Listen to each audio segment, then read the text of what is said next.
السلام علیکم ورحمت الله وبرکاته. فیض محمد فیضی د کندهار له ولایت څخه سلامونه رالیږلي او د سلام نه یې وروسته لیکلي چې زه یوه پوښتنه لرم. پوښتنه مې دا ده چې ما 2 کاله مخکې یو کس ته د دوکان سامان په کلدارو په قرض ورکړی دی.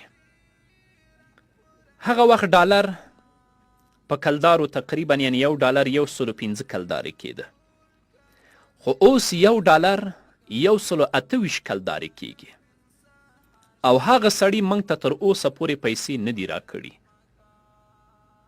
نو موږ هغه سړي نه هغه کلدارې د نن په نرخ یعنی $128 باندې اخیستلی شو که نه، ځکه چې موږ ته په $115 کې ډیر تاوان کوي. تا هغه سره معامله کړې ده په کلدارو باندې، نو په هغه باندې لازم دی چې تا ته به کلداري درکړي. دا چې هغه لپاره تا نیټه ټاکلې وه چې 6 میاشتې پس به یې راکوې یا کال پس به یې راکوې، خو هغه ستا پیسې وځنډولې، دا تقصیر د هغه دی. معامله په کلدارو باندې شوې، تا ته به کلداري درکوي. اوس ته دا نشې کولی چې هغه ته تا قرض ورکړی دی د دوکان سامان په کلدارو باندې، هغه وخت کې 115 وه او اوس 128 ده. ته غواړې چې د 128 له مخکې د هغه نه خپلې پیسې وصول کړې. دا که تا ته ګټه ده، هغه ته تاوان دی.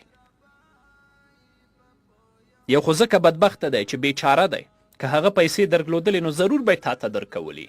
اوس که د 128 له مخکې ترې واخلې خو سړی غرق شو. یعنی شرعا ستا لپاره دا حق نشته چې معامله دې په کلدارو کړي، په هغه وخت کې 115 او اوس یې 128 له مخې ترې واخلي. معامله دې ورسره په کلدارو کړي، تا ته به کلداري درکړي. هو که د هغه سره دا خبره هلته سپینه کړې وي چې زه خو تا ته دغه مال د دوکان په قرضو باندې درکوم په کلدارو، خو چې کله ته ما ته پیسې راکوې حساب به بیا د ډالرو له مخې کوو. هلته به ګورو چې کلدارې په ډالرو باندې څومره وي، د هغه له مخې به ته بیا ما ته ډالر راکوې یا به کلدارې راکوې. بیا کولی شي، خو چې دا خبره دې ورسره نه ده کړې، معامله دې ورسره په کلدارو کړې، هماغه کلدارې به تا ته درکوي. خدای که چې نرخ یې 130 وي که 40 وي که 50 وي. ډیر یم ګناهګاره په راکړه نیک عمل، راکړه د کوثر پیاله ورځ کې دا جزا. الله الله زمون